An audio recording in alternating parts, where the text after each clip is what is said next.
everybody. Welcome to week 9 of your nursing education practicum. I am coming to you from my in-laws farm in Wisconsin. It's a little bit of a breezy day, but it's beautiful here. My husband and I are having a very relaxing time away. All right, so this week our competency is functioning as a change agent and a leader in the educational environment, the clinical setting. Basically what I see is once somebody, first of all, gets an MSN behind their name, even if you're not in a formal educator role, you are called upon to be involved in change. Making change, thinking about change, changing policy, changing practice, changing culture. You end up getting targeted to assist with those things.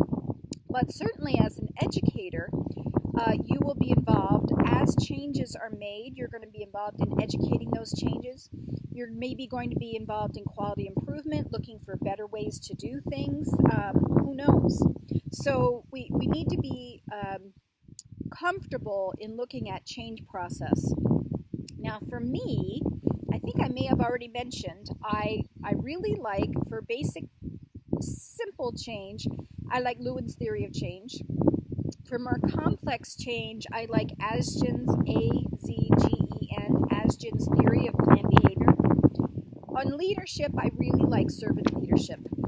I also like situational leadership with Hershey, meaning that the leader is flexible in their leadership and it can adapt to the needs of different groups. In other words, the leadership that is needed by a new graduate nurse might be very, very different than a nurse who's been working on the same unit for 20 years and is a clinical expert.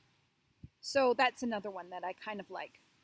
So let's talk a little bit about some of the areas in this competency and some things we need to look at. This competency, one of the things mentioned is knowing or assessing culture.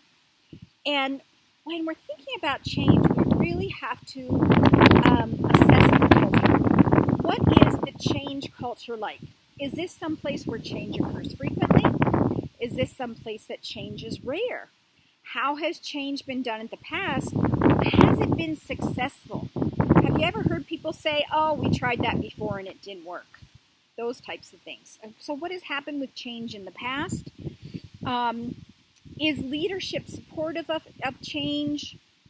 Will staff have any input into the change? Oh, I think I just saw a hawk flew by. Will staff have any input into the change, or is this totally coming from the top down?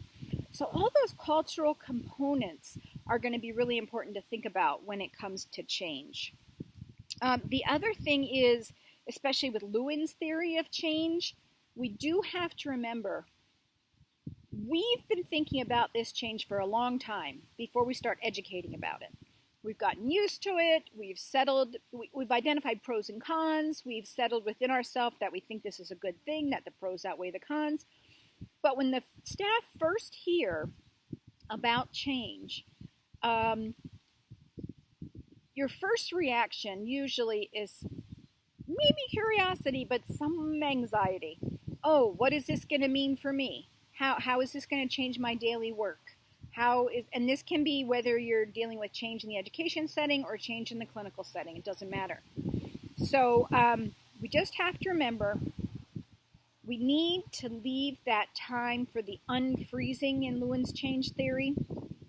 We need to show people that there really is a need for the change.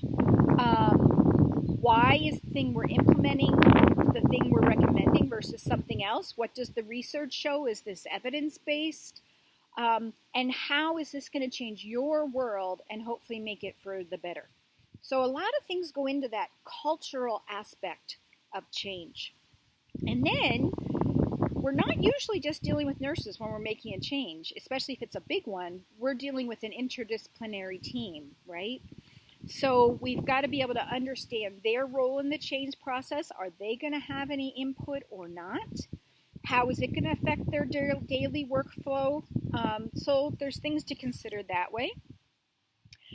There was an interesting task in this practicum that I thought some of you may relate to and some maybe not.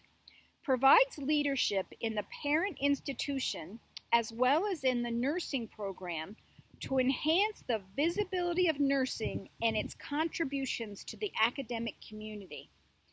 Now, some of you who are newer nurses might think, well, of course, nursing is important and a part of everything. But that certainly has not always been the case. Sometimes when change was coming down the pike in an institution, it was like, oh, of course nursing will do that. They'll go along with that. That's fine. They can handle that. They can add that. And nursing didn't have as strong a voice. Now that we've moved from nurses, the top nurse in an organization being a director of nursing, to them being chief nursing officer or vice president of patient services or something like that, we're having a lot more input into how things change. But nursing still always needs to have a seat at the table, whether it's new equipment, new technology, an electronic health record, oh my goodness, or whether the electronic platform is changing, the teaching platform is changing as an institution. Are we bringing in new testing technology? What about going with different publishers? All sorts of different things. We want to be part of a team. We want to be a team player. We can't be part of the team if we don't have a seat at the table. And so we still need to remember that we still need to have nursing front and center out there. And part of our role is to advocate for nursing when it comes to those particular issues. All right, so we're going to be discussing Competency 5, and I really look forward to hearing what you guys think about change in leadership, particular theories that you may particularly like, or maybe characteristics that you particularly feel that are important in a change agent or a leader, things like that. So I'm looking forward to seeing what you guys have. Let's see, today I'm recording this on Wednesday, so you'll be turning in your Week 8 NEPDs. I might not get to them until Sunday when I'm back home, so probably Sunday, Monday or so, I'll get into those NEPDs. Please just start looking ahead, particularly when it comes to the portfolio. I would really encourage you to really take a look at that.